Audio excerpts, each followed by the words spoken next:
تاریخ میں ملتا ہے کہ کچھ بہنیں اپنے بھائیوں کی محبت میں وطن چھوڑ کے ساتھ چلی ہیں.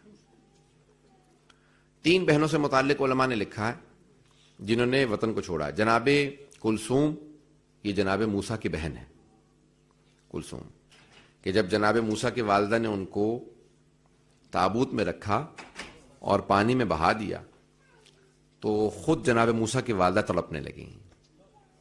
کہ پروردگارہ تیرا حکم تھا کہ موسیٰ کو تابوت میں رکھ کے دریا میں بہا دو. دریا نیل میں بہا دیا تھا. کہ پروردگارہ میں نے پانی کے اندر رکھ کے بیٹے کو بھیج تو دیا ہے لیکن میرا دل تڑپ رہا ہے. توجہ ہے مجمع کی میرے ساتھ.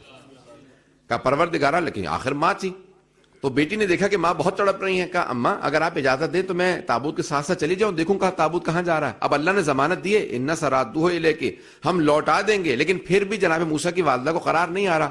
تو بیٹی نے کہا کہ اماں اگر آپ اجازت دیں تو میں ساتھ چلی جاؤں تابوت کے. کہ بیٹی اجازت ہے. تو جناب موسیٰ کی جو بہن تھی نا وہ تابوت کے ساتھ ساتھ بہت تیزی سے چلتی رہیں. اب یہ بہن بھائی کے ساتھ سفر کر رہی ہیں. اچانک دیکھا کہ وہ فرعون کے دربار میں چلا گیا. اب پریشان ہوئی اندر گئیں. وہاں پہ جناب آسیہ نے فوراً جیسے ہی جناب موسیٰ کو دیکھا گود میں لیا. ان کی اولاد نہیں تھی، ان کو بے انتہا محبت تھی. انہوں نے فوراً گود میں لیا، پیار کرنا شروع کیا. تو جناب موسیٰ کی بہن کو تسلی ہوئی. انہوں نے مرضع مختلف دائیوں کو بلایا کہ اس بچے کو دودھ پلائیں، بچہ بہت بھوکا ہے. جناب موسیٰ نے کسی بھی گائے کا دودھ پینے سے انکار کر دیا. تو فوراً جناب موسیٰ کی بہن نے کہا میں ایک ایسی خاتون کو جانتی ہوں جس کا دودھ پینے کے لیے تیار ہوگا. تو جناب آسیہ نے کہا کہ اچھا جاؤ جا کے اسے بلا لاؤ. فوراً دوڑتی ہوئی واپس آئیں. کہا اماں آئیے میں آپ کو موسیٰ کے پاس لے چلوں. عزیزان گرامی دیکھیں جیسے ہی جناب موسیٰ کی والدہ پہنچی کہ بیٹی یہ تو فرعون کا دربار ہے. کہا کہ ہاں. کہ پھر کہ اماں حالات بالکل سازگار ہیں. اس وقت جو ہے وہ جناب آسیہ نے گود لے لیا. جناب موسیٰ بھائی کو اپنا نام لیا، لے کے آئیں. فوراً انہوں نے کہا کہ بھئی اس بچے کو دودھ پلا. جناب موسیٰ کی والدہ نے جیسے ہی گود میں لیا کہا تیری ماں تجھ پہ قربان. جناب آسیہ نے فوراً سوال کیا کہ کیا مطلب؟ کہا میرا مطلب یہ ہے کہ جو اس کی ماں وہ اس پہ قربان ہو. عزیزان گرامی تو ایک بہن نے بھائی کی طرف اشارہ کیا. یہ ایک بہن ہے جو اپنے بھائی کے ساتھ سفر کر کے گئی. دوسری بہن جناب زینب کبریٰ ہے. تاریخ گواہ ہے کہ روایات میں یہاں تک ملتے ہیں الفاظ کہ جب جناب زینب کی ولادت ہوئی تو خود جناب سیدہ نے رسول خدا سے فرمایا کہ بابا جان نہ جانے کیسی محبت ہے زینب و حسین کے اندر کہ جب بھی حسین گہوارے کے قریب جاتے ہیں یہ رونا بند کر دیتی ہیں اور جیسے گہوارے سے دور ہوتے ہیں یہ فوراً رونے لگتی ہیں. بس یہ بی بی کے جملے کہنے تھے رسول خدا کو، خود پیغمبر رونے لگے. روایت کے الفاظ ہیں خاتم النبیین رحمت للعالمین جو خود بے انتہا صبر کا پہاڑ تھے وہ رونے لگے. جناب سیدہ نے بابا کو روتے دیکھا تو خود بی بی بھی رونے لگی. کہا بابا کیا بات ہے؟ کہا بیٹی یہی تو ام المصائب ہے، یہ بچی ہی تو ام المصائب ہے.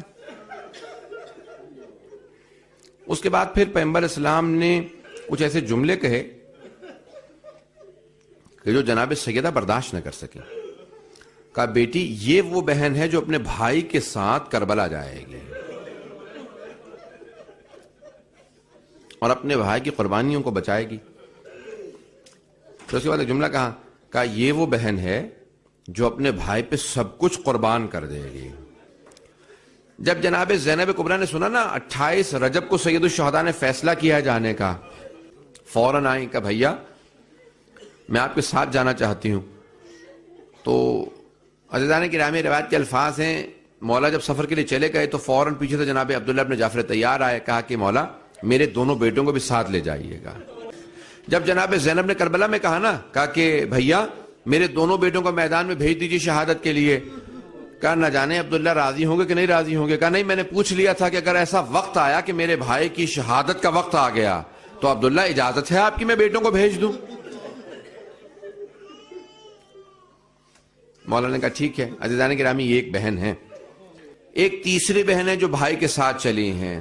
جب امام رضا علیہ السلام کو مدینے سے لے جا رہے تھے نا تو اس وقت جناب معصومہ قم کے بھائیوں نے بتایا، کہا کہ بھائی امام رضا علیہ السلام کو لے گئے. کہا کہ بھائی سے کہو کہ ہم سے ملے بغیر نہ جائیں. ہم ساری بہنیں ساری زندگی باپ کا انتظار کرتے رہے کہ ہمارے بابا کب ہارون کے زندان سے رہائی پا کے واپس آئیں گے. کہا 14 برس ہم نے انتظار کیا لیکن پھر بابا کی شہادت کی خبر سنی. جو لوگوں کو پیش کروں آپ کے سامنے. امام رضا سے پوچھا کہ مولا آپ گھر کے اندر آرام کیوں نہیں کرتے, یہ اپنے گھر کے صحن میں کیوں بیٹھے رہتے ہیں؟ کہا میری بہنیں جو بار بار گھر کے باہر دیکھتی ہیں نا, کبھی شاید بابا رات میں آ جائیں. کہا میری بہنوں کی مجھ سے یہ تنہائی برداشت نہیں ہوتی ہے. سب بہنیں بہت جوان تھیں. عزیزان گرامی, آپ نے دیکھا کبھی جن کی اولاد ہے وہ اولاد کو تصور کریں گے, جن کی بہنیں ہیں ذرا ایک مرتبہ تصور کیجئے گا. عزیزان گرامی, آپ نے دیکھا جب عید آتی ہے تو بہنیں کس طرح سے باپ کو یاد کرتی ہیں.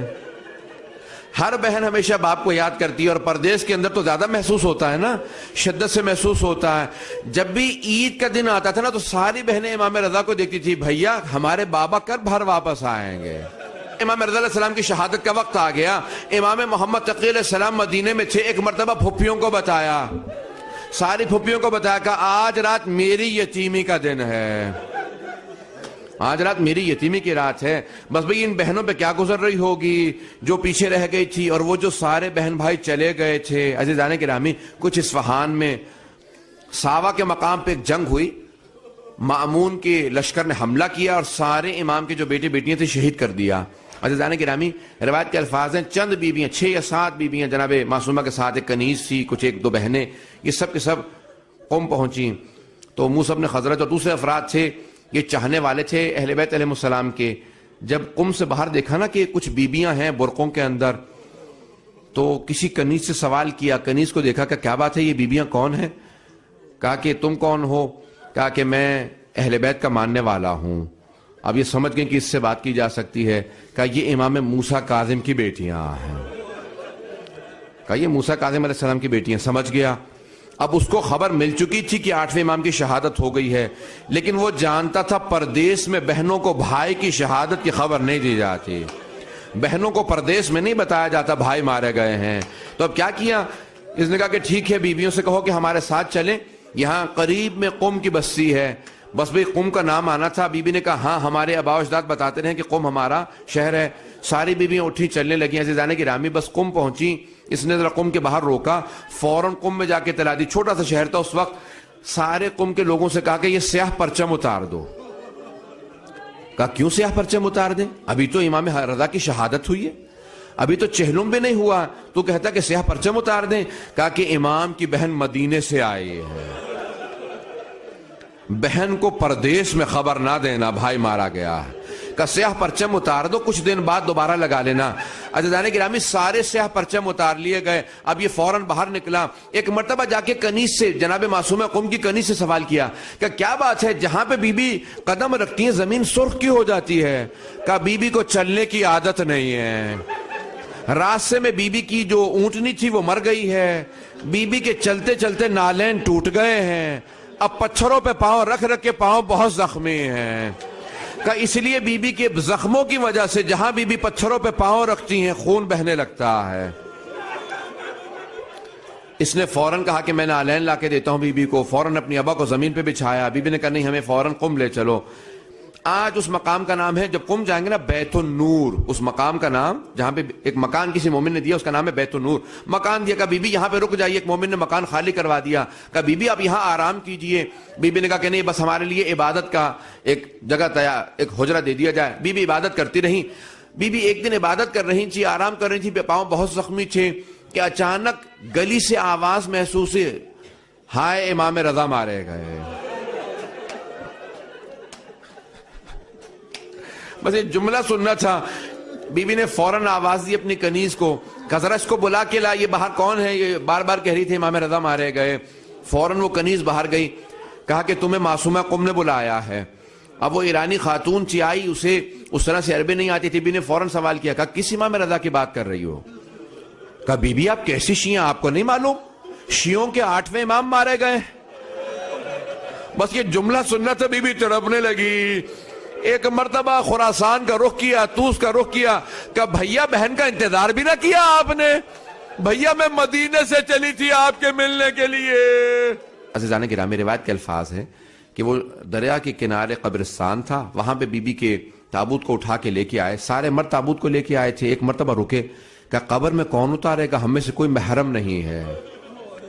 تو اب سب متحیر پریشان کھڑے تھے, کہا کہ اگر کوئی محرم نہ ہو مجبوری ہے. تو کہا موسیٰ بن خضرج سب سے بزرگ ہیں, سب سے بوڑھے ہیں, سب سے عابد و زاہد ہیں, بزرگ ہیں, ان کو بلاؤ. ایک مرتبہ جنازے کنارے کھڑے تھے, دور سے دیکھا اسی دریا کے اوپر دو جوان چلتے ہوئے آ رہے ہیں. جب دیکھا پانی کے اوپر کوئی چلتا ہوا آ رہا ہے, کہا ہٹ جاؤ, جنازے کو ہم دفنائیں گے.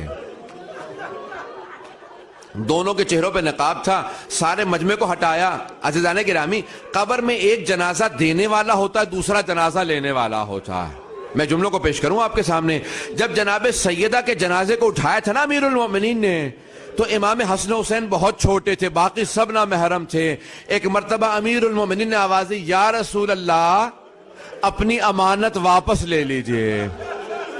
جیسے یہ جملہ کہا نا اور قبر کے اندر جنازہ دینا چاہا, تو روایت کے الفاظ ہیں کہ ایک مرتبہ دو ہاتھ بلند ہوئے, کہا یا علی میری امانت لوٹا دیجئے.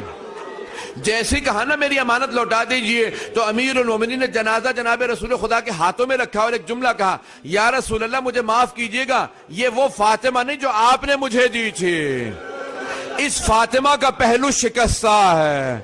یا رسول اللہ اس کا ایک ہاتھ اپنے پہلو پہ ہے. اجرکم اللہ. بس میں نے تمام کر دیا. اگر عزیزان گرامی آخری جملوں کو پیش کر رہا ہوں, اگر میری طرف دیکھ سکے آخری جملوں کو پیش کروں گا. عزیزان گرامی, یہ جو امیر المومنین نے جنازہ اٹھا کے کہا تھا, شام کے زندان میں ایک امام نے جنازہ اٹھایا, 4 برس کی بچی کا جنازہ اٹھا کے کہا, او 72 کے عزادار بابا اپنی بیٹی کا جنازہ لے لو. میں سے ایک نے آواز دی, کہ سب ہٹ جاؤ, اس بی بی کے جنازے کی تدفین ہم کریں گے. تو ایک قبر میں اتر گئے, دوسرے نے جنازہ اٹھایا. جب جنازہ ہاتھوں پہ اٹھایا نا جناب معصومہ قم کا, دوسرے کو جنازہ دیا, قبر میں انہوں نے رکھا اور کہا کہ سب پیچھے ہٹ جاؤ. خود تدفین کی. قبر میں اتارنے کے بعد جب وہ دونوں جانے لگے تو کسی نے آواز دی, کہا اپنا تعارف تو کرواتے جائیں, آپ دونوں کون ہیں. تو جس سے سوال کیا اس نے کہا میں محمد تقی ہوں, میں مدینے سے آیا ہوں صرف اپنی پھپھی کے دفنانے کے لیے. کہ یہ جو آپ کے ساتھ آئے تھے یہ کون تھے؟ کہ یہ میرے بابا امام رضا مشہد سے اپنے قبر مطہر سے آئے ہیں, کہ وہ میری جو بہن مدینے سے آئی تھی میں خود اس کی تدفین کے لیے آؤں گا.